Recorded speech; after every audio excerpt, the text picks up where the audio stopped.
What's going on, YouTube? It's right here, right back at it with a new video. Today is the day everyone's been waiting for these next 2 days. I'm going to talk about Advanced Warfare a little bit. I'm going to talk about what they did right today. And tomorrow, probably my favorite one of the ones is what they did wrong and give them a final grade before Black Ops 3 comes out on Friday. Um, I wrote down a list. It's not that long. This video's not going to be that long. I want to go off on the record and say, just because the list isn't long compared to tomorrow's list. Hi, Kitty. Sorry, she's looking like right at me, distracting me. Like, what are you guys talking about? Talk about Call of Duty, sucker. Um, just because the list is short compared to tomorrow's list doesn't make it a bad game. I'm gonna go on the record, and I've been on the record many times. I loved Advanced Warfare. Have I played it in the last 3 months? No, I have not played it since the end of July, beginning of August. So like all of September, all of October, didn't play it. August, I did play a little bit of it. Whoa, that came out of nowhere. What I liked about it, though, I like that they follow Treyarch. That's the first thing. That's the most important thing is they follow Treyarch and not Infinity Ward on certain things like the audio settings, like how you could just turn off the main music volume. It's like options. Like it's not all just one setting like Infinity Ward likes to do. Like if you turn off the volume, you turn off everything. No noise, no footsteps, no talking, no anything. I like that you could disable certain things you don't want to hear, like in-game muting everyone and music, the main menu music. If you want to hear it, turn it down. And the music in the game you could turn down like while you're playing. So like when you're playing Search and Destroy, usually like at the last whoa again the last 30 seconds, you don't pop up with music like 1v1 like when you're like the last one live like music pops up and that's kind of annoying, especially for competitive. I'm obviously being a competitive player myself, so it's like the little things that they did that made me like the game a lot. Game modes, bringing back Hardpoint, amazing. Obviously, bringing back Capture the Flag was amazing at first, although it became an epic fail at the end. And Uplink's amazing. I'm glad that Uplink is going to be coming back next year. Hopefully, we play it over CTF. Hopefully, that's like the new thing we do instead of CTF. Uplink was great. It was a great idea, especially with the exo movements. You know, slide, double dash, throw, blah blah blah. It was fun because like double jump and interception. It made a lot of awesome plays to see as a spectator and to do as a player, throughout the whole year. Uplink was annoying sometimes, obviously because of those same problems, because of the exo moves, which I'm gonna get into in a second. But it was all around fun. Like as Uplink was very fun. It was a lot of memories, a lot of great moments that from a viewing standpoint that we saw throughout the whole year of Uplink, like these clutch moments, these clutch throws, these clutch catches, everything. I want to get into maps a little bit since we're talking about the game modes, at least because I would like to talk about maps, game modes, and weapons. Maps. There was a lot. There was a lot of good maps. Well, not really good, but like not a lot, I should say. But there were some good ones. But again, there wasn't. And this is going back to Black Ops 2 because there wasn't any in Ghost either, and I feel like there wasn't any in this one particularly.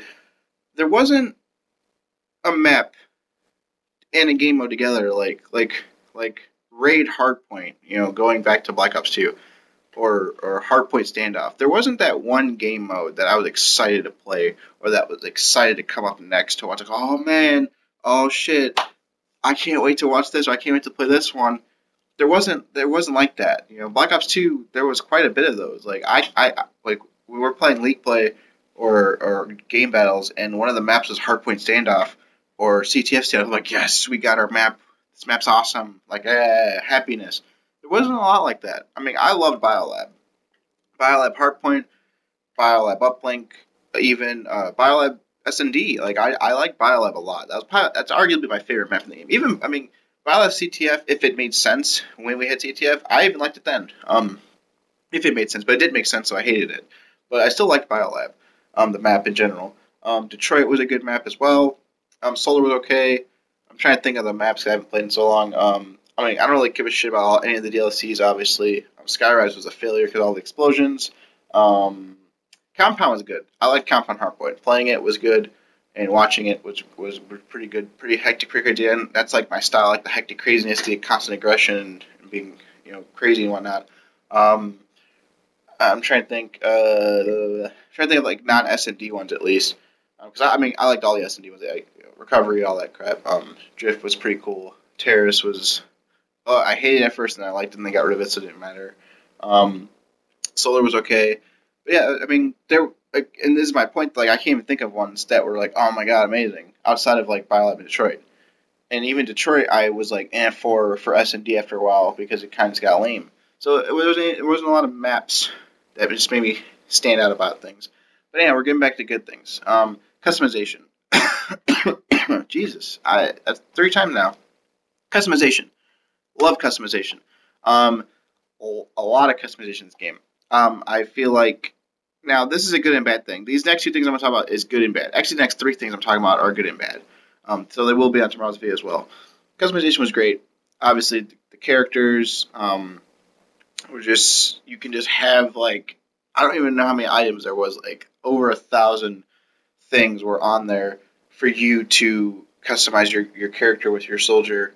And it was just so much stuff, and it looked so cool. There was some cool ones, like the animated ones that were like the EXO, the lightning one, and the jackpot one, and the lava one, and the psychedelic one, like all that stuff. Like it was cool, and there was some like really cool ones, like the optic one came out, denial one came out. Those were pretty cool looking. Um, I can't think of ones off the top of my head, but like my favorite was the KV Scout, which I still wear now, like the whole entire suit. I liked it. It was like green, it said anarchy. He was all like a rebel and anarchist and stuff. It was pretty cool. So it was awesome to see that. And of course, you don't have to wear the whole suit. You can like wear like different things. It was great. I do admit that I feel like they did a little bit too much, like in a lot of rehashing of them. But again, we'll get into that tomorrow. Supply drops, a great idea. Micro DLC is the future of gaming. Every game does it. Why not Call of Duty? Every big game does it. I mean, it's a way to help them get more money, and esports and competitive to get more money because sometimes the money goes to them. Like Smite, for example, if you buy a team chest because they like team chest. If you buy a team chest, a portion of that money goes to the esports fundings, and a portion of it goes to actually the team because it was their idea to throw it in there. So it was pretty cool. Um, and it will be returned next year. Black Ops 3 does have supply drops. Hopefully they follow suit with that, like with giving like team things. If you buy like a team optic whatever camo, and like a portion of that goes to champs next year, or a portion of that goes to optics pocket or something like that. That'd be pretty cool. Um, supply drops was a great idea. Again, like I said, micro DLC is the future. Every game does it. Dota, Counter Strike, League of Legends, Smite, all these like big titles for the competitive scene, at least, especially for competitive scenes. It goes.